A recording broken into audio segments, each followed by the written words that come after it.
안녕하세요, 민성씨입니다. 오늘은 빌딩 투자 시장을 이끄는 임차인 SI들의 인식 변화에 대한 이야기를 해드리려고 영상을 준비했습니다. 연말이 다가오면서 빌딩 투자 시장에 그래도 제법 많은 거래들이 종결이 되거나 이를 준비하는 자산들이 많아졌습니다. 시기상 신규 투자나 대출 심의가 내년으로 넘어가는 시기이기도 해서 올해 매각이 진행되었던 자산들의 결과들이 어느 정도 정리가 되는 모습입니다. 올해 거래가 종결되었거나 예정인 주요 빌딩들에는 코람코 자산신탁 아크플레이스, SRA 자산운용의 더 에셋, 코람코 자산운용 NH캐피탈 빌딩, 그리고 코람코 자산운용의 익스체인지 서울, NH농협리츠 도니문티타워, 그리고 HL리츠 운용의 센터플레이스, 누빈자산운용의 정동빌딩 등이 있습니다. 이외에도 매각이 진행되고 있는 곳으로 캐피탈랜드의 크리스탈스퀘어, DW자산운용 크레센도, 코람코 자산운용 현대차증권 빌딩, 이지스 자산운용의 남산스퀘어 등도 새로운 매수자를 찾기 위해서 마케팅을 하고 있거나 입찰을 진행할 예정입니다. 최근 오피스 빌딩 투자 시장에서는 에쿼티 모집에 어려움을 겪고 있는 와중에 보통주 투자자로 임차인 SI들이 적극적으로 참여하는 거래들이 많이 늘어난 것을 볼 수가 있습니다. 대표적으로 도니문티타워의 경우에는 농협리츠 운용이 매입을 하였는데 향후 농협계열사 등이 사용할 목적으로 투자를 한 사례입니다. 이와 유사하게 더 에셋도 삼성화재의 실사용 공간에 필요하기 때문인 것으로 두 거래는 유사한 투자 목적이라고 할 수 있습니다. 매각을 진행 중인 크리스탈스퀘어는 LB자산운용이 리드코프를 내세워서 입찰에 참여할 예정이며 NH캐피탈 빌딩은 인공지능 스타트업인 오케스트로가 사옥 용도로 사용하기 위해 보통주에 투자를 하였습니다. 한토신의 우선 매수권 행사로 매각의 향방이 바뀐 코레이트 타워 입찰에는 빗썸이 참여를 하기도 했습니다. 그리고 올해 거래가 종결된 자산들 가운데 SI가 매입한 곳들이 여럿 있습니다. 한화자산운용의 T412는 침구업체인 알레르망에서 매입을 하였고 마스턴 투자운용의 센터포인트 강남은 패션 기업인 FNF가 준공전 매입을 하기도 했습니다. 이외에도 미래에셋증권의 여의도 사옥은 우리자산운용에서 매입을 했고, 신한리츠운용의 선능력 위워크 타워는 보험사 피플라이프의 현진그룹, 그리고 K리츠 투자운용의 신노년 K플라츠는 결혼정보회사 듀오가 소유권을 가져가면서 실수요자들의 투자도 꽤 많았습니다. 이렇게 임차인 SI가 펀드나 리츠의 투자자로 참여하면 여러 가지 면에서 장점이 있습니다.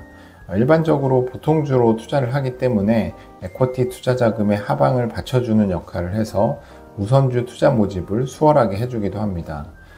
만약 신용도가 높다면 대출도 유리한 조건에 받을 수 있습니다.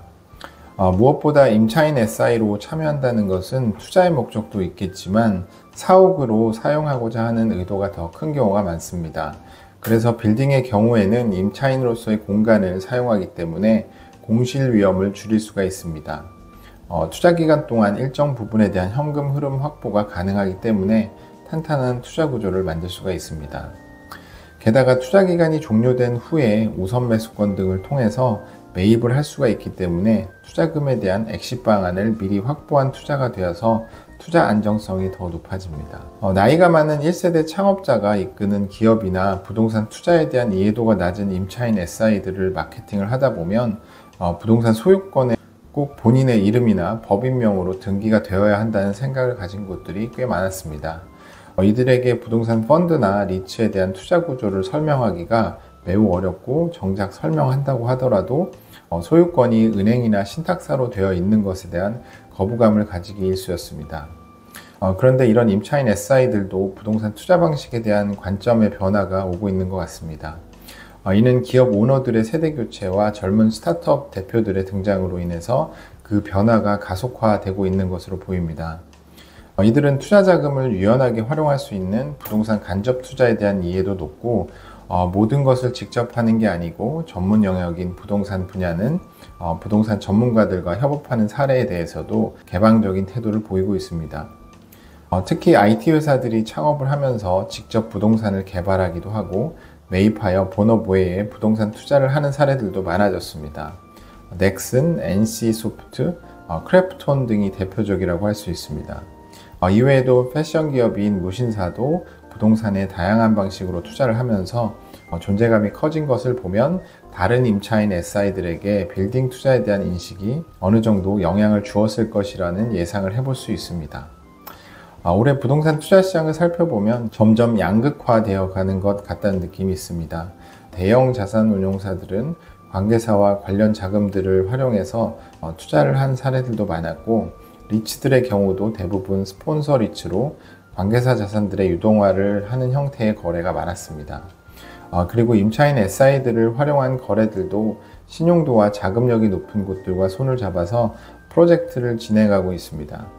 그러다 보니 신생회사나 기존 중소형 운용사들이 점점 입지가 좁아지는 것 같은 모양새입니다. 이런 상황이 발생하는 것은 아무래도 시장이 위축되어 있다 보니 거래되는 자산의 종류도 오피스 빌딩으로 한정되어 있고, 개발 시장 쪽도 막혀 있다 보니 유연하게 움직일 수 있는 중소형 운용사나 투자회사에는 그만큼 기회가 많이 없어진 탓이 아닐까 생각합니다. 금리가 내려간 것을 기점으로 새로운 시도를 할 수 있는 시장 환경이 조성되어 다양한 기회가 있는 시장이 되었으면 좋겠습니다. 올 한 해를 마무리하려면 2달 정도 남았는데 그 안에 더 좋은 소식들이 나오기를 기대해 봅니다.